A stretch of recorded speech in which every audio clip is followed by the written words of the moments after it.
Welcome to the Hello Lovely podcast with Christie Williams here.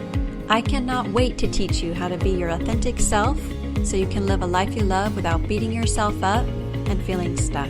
So hang out with me and I'll show you exactly how to do that. Let's get started. Hey guys, it is amazing to be here with you again for another week, another episode of the podcast. I am sitting here with a shirt that actually says Hello Lovely on it. I actually had got it printed from Canva, which if you haven't checked out Canva and you own a business or you love crafts or you love just making pretty things or pretty cards or anything kind of crafty, you have got to check out Canva. It is so amazing. I can even put it in the show notes for you so you can check it out, but it is so great. You can create all kinds of things there. And one of the things you can make is a t-shirt, which is super fun because I'm a big cheese ball and I love puns, and you got to put puns on a t-shirt. So usually the t-shirts that I've made so far, just for myself, I have made super punny. But I wanted to make one for the podcast, Hello Lovely, because I just thought it would be super fun. So it makes me feel a little bit legit over here, like a legit podcaster. I'm sitting here in the office enjoying some coffee as I was preparing for recording this podcast today. And I just feel so grateful. I feel grateful for my life, the beautiful sky and sunshine that's coming in my window, just so many things. There's just something special about looking up at the sky every day. It doesn't matter what time you do, it always changes. And it's a little break from the day and a total reset, especially if I can be outside and doing it. Just a nice, beautiful deep breath and looking at the sky. Just awesome. It's like a pretty painting from our creator, and it's just so nice. So I hope that you're feeling grateful and enjoying a little sunshine yourself wherever you are today. And also too, I wanted to point out that I record and produce my podcast myself, so you may hear a variety of sounds in the background as we go through these weeks and episodes together, ranging from cars, animals, 3 or 4 different sirens. It's pretty hopping and bopping over here. And I do my best. To cut those all out. But I'll just say that that's going to be one of the things that makes my podcast unique. And hopefully that will inspire you to start your podcast. If you're waiting to have the perfect setting or have it professionally recorded, but you really just want to share what's super important to you or super fun and helpful, just get started, right? I could totally wait on making the podcast until it was professionally produced, or I could just get started for the women who need and want to start using these tools. So things don't have to be exactly like everyone else's, and I'm going to use my podcast as an example of that. So let's get started on today's topic, which is realistic versus possible. So just like starting a podcast or really starting anything new, we might hold ourselves back and be worried that something doesn't feel achievable or realistic. And our brains, they'll just start giving us this long list of I can't because. So this may look like I can't because of time, money, energy, my job, my family, my responsibilities, the bills, the unknown, the past, the future. This list will stop.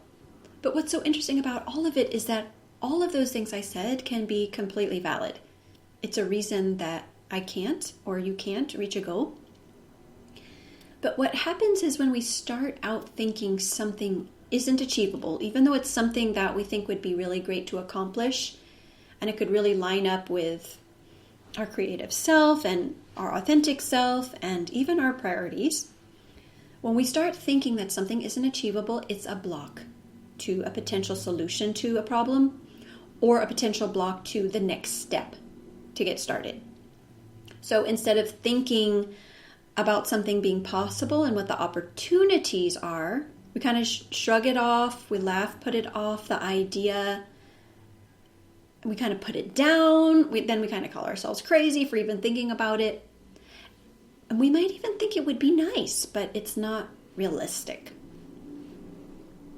And that phrase, it's not realistic, it just sounds so official, right? I'm just being realistic. What's funny is when you think about it, realistic never offers us a best case scenario. So picture that. So you may be saying to yourself, or someone else may be saying to you, just be realistic. You're definitely going to achieve that goal. Right? Or just be realistic. You're definitely getting that new job. Isn't that funny? It's almost like we prepare ourselves instead for the disappointment in advance. So we're feeling disappointment in advance of feeling disappointment in the future. It's kind of like a double dose of disappointment. So funny. So many times what we say after we use the word realistic is usually a worst case scenario. So it may sound something like, be realistic, you can't do it. Right? Like, be realistic, not possible. It really is kind of just like a block, right? It's a block to a possible solution or possible next step. And someone may even say this to us with the most beautiful heart and intention. We may say it to ourselves with the most beautiful heart and intention. Because remember, if you go back to that list of the reasons of I can't because, we could use those as valid reasons that we can't. And if that sounds familiar, don't let that discourage you. Our brains, they really want to stay clear of something new, because what we're doing and what we have habits that are already created, those are just automatic for our brain. And new things require changes. New things require trial and error. New things require failing. Like, for sure. Like creating the podcast or creating any kind of goal that is important to you, it's going to require trying and failing and trying and failing, right? So when we say, like, I can't because, those really can be little roadblocks that our brains decide will keep us from taking the next step or going forward. So what ends up happening is it's like we start fighting for the can't. We'll fight for all the reasons it's not possible. This is why I can't, and this is why I can't, and this. And once you see that as an automatic response, you can challenge it. And that's why I want to totally bring it out in this topic of realistic versus possible. Because when you see that as an automatic response, I can't because, that's the power zone perspective I want to offer you, is that you can challenge it. I can't because blank, right? So if that doesn't feel realistic, I wanted to kind of break it down, the difference between realistic and possible. I had to go to Google and look up the definition for realistic. I really wanted to know, like, what does realistic mean in official terms? Okay, so this is what Google defined realistic as, okay? It's a practical idea of what can be achieved or expected. I'm going to read that again. A practical idea of what can be achieved or expected.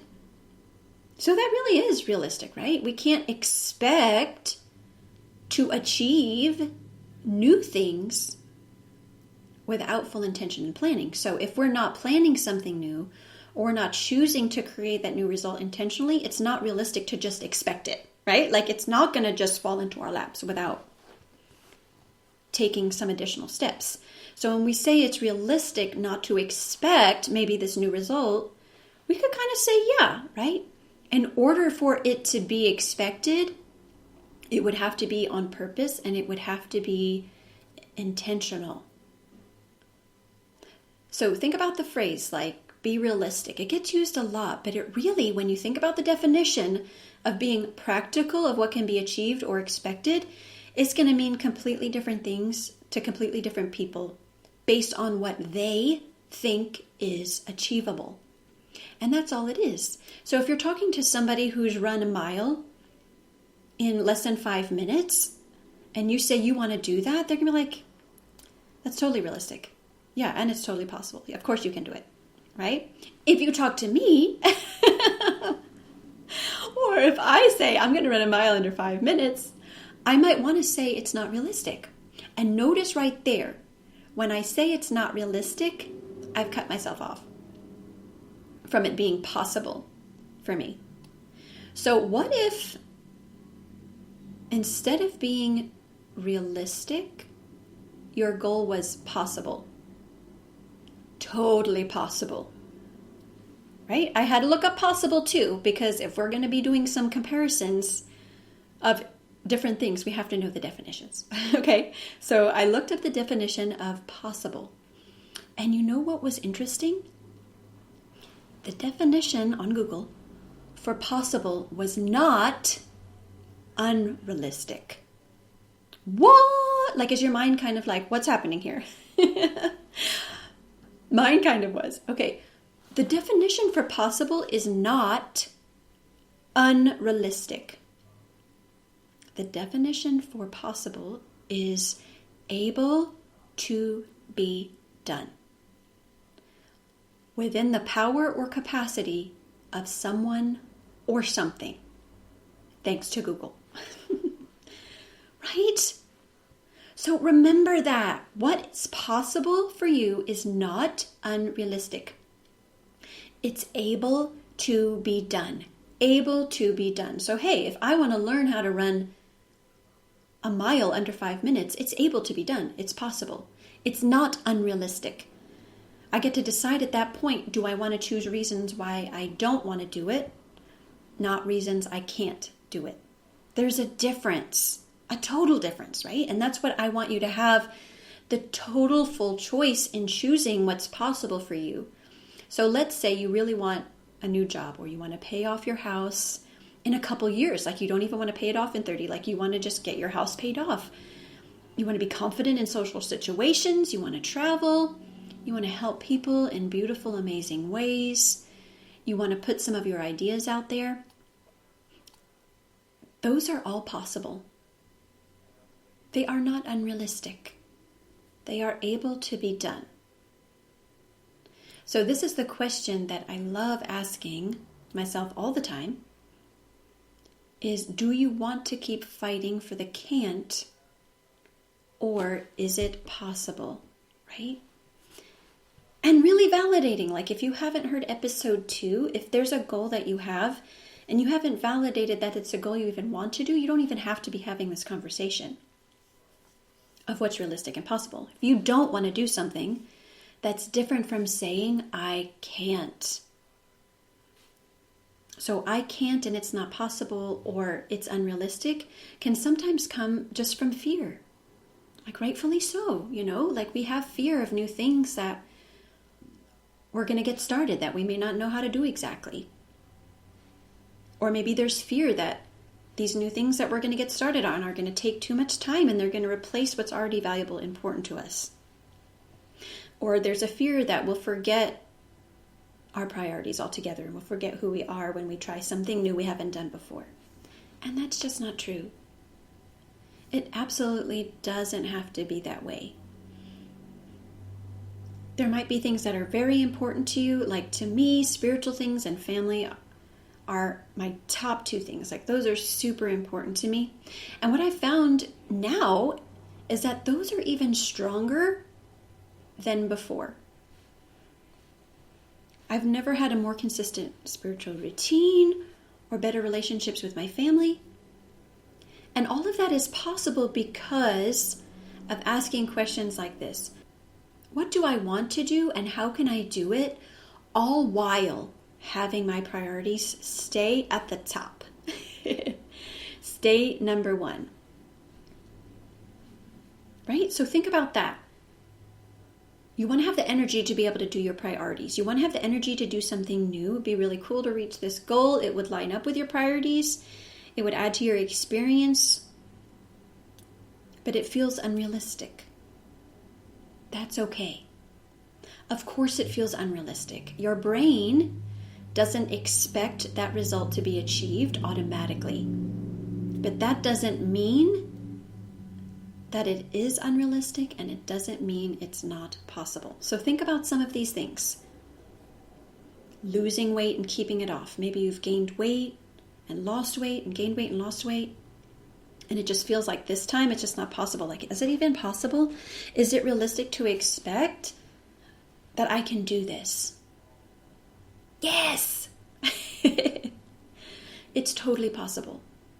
What about feeling beautiful? What about appreciating your body and stop, really beating yourself up and being so critical? Like, is that realistic? Is it possible to achieve that? Yes, totally. I want you to feel that. I want you to be able to see just how beautiful you are and how amazing you are and how much is possible for you. Think about some of these other areas. What about getting a new job or even just enjoying your current job? To really feel confident in your job and feel like you're appreciated and getting things done? Is it realistic to expect it, or is it possible to achieve it? What about paying off debt, having a workout routine that you love, getting organized, feeling yourself again after losing someone you love, being authentic, and having authentic, connected relationships with people that love you, that you love?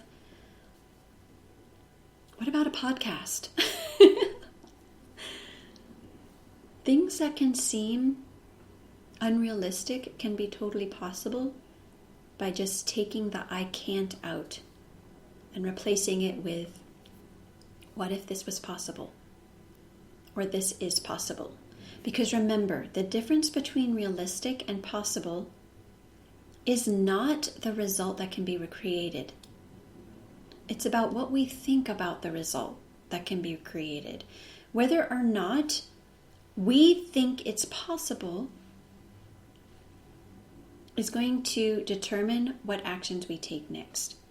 And all of those things that I listed out to you that seem like barriers, losing weight and keeping it off, feeling beautiful, having genuine confidence, getting a new job, enjoying your current job, paying off debt, working out, getting organized, feeling yourself after losing someone you love, and honoring them in the life you live now, having authentic relationships and connections, and having a podcast. All of those things are things that clients are discovering for themselves every day. Women just like you. Just like you. Achieving these things while keeping their priorities number one. Right? So I want you to know all of that is possible for you. I hope you enjoyed this beautiful week. You're an amazing woman. Keep on rocking it like I know you will. And I will see you next week. Hey. If you're ready to feel genuine confidence, I invite you to work with me one-on-one. I help women manage negative emotions, stop beating themselves up, and live a life they love. Because when you have genuine confidence, you have the energy to do what's important to you and the tools to create new results. Join me at MissChristieWilliams.com to find out more. That's MSCHRISTIE Williams.com. And I'll see you inside.